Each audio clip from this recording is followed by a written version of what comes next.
चला आज आपण एक नवीन गोष्ट शिकूया।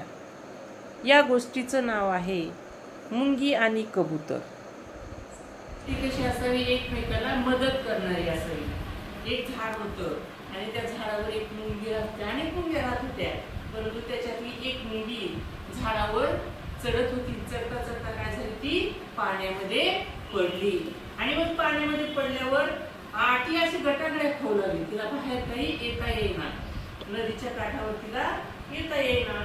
मग त्या झाडावर एक कबूतर होतं आणि त्या कबुतराने काय केलं, ते पाहिलं की मुंगी खूप प्रयत्न करते बाहेर यायचा, परंतु तिला काही येता येत नाही।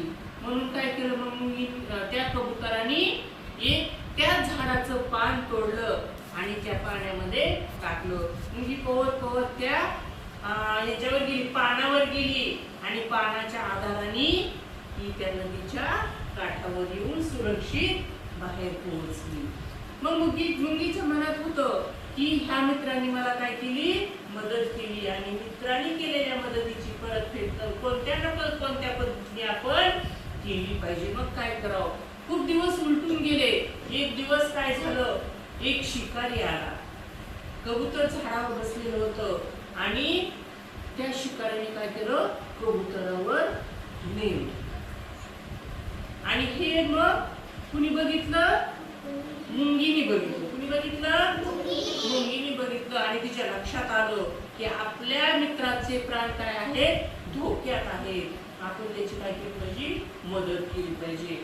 मग मुंगी चालत चालत चालत चालत पटकन त्या शिकाऱ्याच्या पायावर चढली आणि शिकाऱ्याच्या पायाचा कडकड कडकड असा कडकन असा चावा घेतला। मग चावा घेतल्याच्या नंतर शिकाऱ्याला वाटलं काय चावलं, म्हणून असा असा हात केला की इकडं काय झाला, नेम चुकला आणि कबूतर उडून गेलं। काय झालं, कबूतर उडून गेलं आणि अशा प्रकारे या कबुतराचा काय झाला, प्राण वाचले।